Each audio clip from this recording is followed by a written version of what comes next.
کاش ہم ساری زندگی اور دور جدید کے اندر ہم نے ساری زندگی اپنی آئیڈیل کو کافر کو بنایا، ہم نے کبھی مومن کو نہیں بنایا۔ اور یاد رکھیں کہ مومن کافر سے کئی لاکھ گنا زیادہ طاقت رکھتا ہے۔ آئیے آج دیکھتے ہیں کہ آئیڈیل کون ہے۔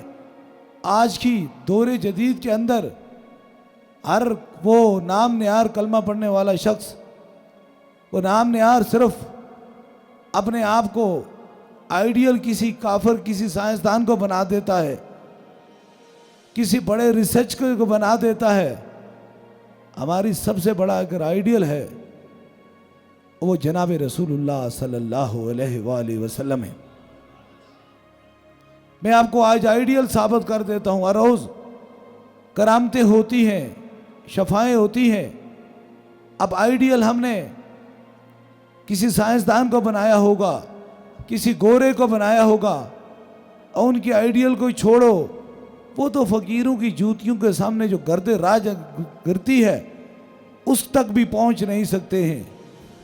تاریخ اٹھائیں، تاریخ، اور تاریخ کو اٹھا کر پڑھیں کہ ہمارے آئیڈیل کون تھے۔ اگر ہمارے آئیڈیل ہیں تو وہ جناب غوث پاک ہیں، حضور غوث پاک ہیں۔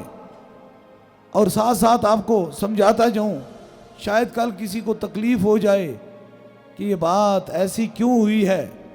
جمعہ کا وقت تھا اور میرے مرشد کریم حضور غوث پاک جا رہے تھے، ایک آئیڈیل بنانے والا کمزور سا مسلمان کھڑا تھا، اور ایک عیسائی اسے بار بار یہ کہہ رہا تھا جناب رسول اللہ صلی اللہ علیہ وآلہ وسلم کے بارے میں کہ ہمارے عیسیٰ علیہ السلام، ہمیں تمام نبیوں پہ یقین ہے، تمام نبی حق ہیں اور سچ ہیں،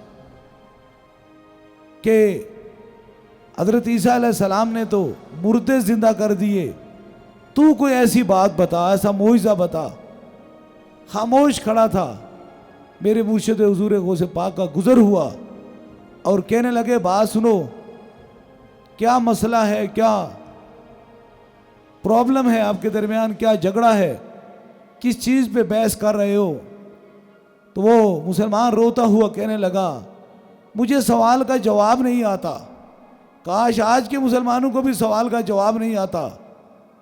انہیں کہا کیا؟ انہیں کہا یہ کہتا ہے عیسیٰ علیہ السلام جو تھے وہ مردے زندہ کرتے تھے، تم بتاؤ۔ انہیں کہا بات سنو، میں جناب رسول اللہ صلی اللہ علیہ وسلم کی اولاد سے ہوں، لیکن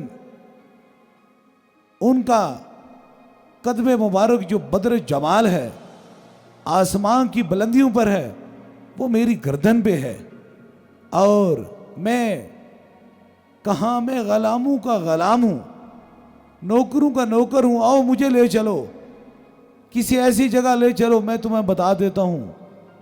قریب میں ایک قبرستان تھا، اور انہیں کہا وہ مجھے قبر دکھاؤ جو سب سے زیادہ پرانی ہو، سب سے زیادہ کمزور پرانی ہو، جس کے نشانات تمہیں لگتا ہے مٹنے والے ہیں۔ ایک قبرستان کے ایک قبر کے پاس لے گیا، انہیں کہا یہ کافی پرانی ہے۔ تو غوث پاک نے، مختصر کرتا جاؤں، غوث پاک نے رب کے حکم سے، پہلے رب کا حکم ہوتا ہے، انہیں کہا بات سنو، اللہ کا ولی کہاں جانتا ہے؟ انہیں کہا یہ اپنی زندگی میں ایک ہی کام کرتا تھا، یہ سرنگیاں بجاتا تھا، باجے بجاتا تھا، اگر تم کہو گے تو میں غوث اعظم ہوں، یہ باجے بجاتا ہوا اٹھ جائے گا قبر سے۔ آئیڈیل جب انہیں دیکھا تو انہوں نے اللہ سے دعا فرمائی، اللہ اسے زندگی عطا فرما دے ایک بار پھر۔ جب اٹھا تو انہوں نے کہا یہ دیکھ لو، یہ سرنگی بجاتے ہوئے اٹھا، اور اٹھے کہنے لگا کیا حکم ہے اے غوث اعظم؟ تو عیسائی گھبرا گیا، اس نے کہا بات سنو، تم تو جناب رسول اللہ صلی اللہ علیہ وسلم کی بات کرتے ہو، ان کے غلاموں کے اندر اتنی طاقت ہے، تو میرے مصطفیٰ جان رحمت کی شان کا کیا اندازہ ہوگا؟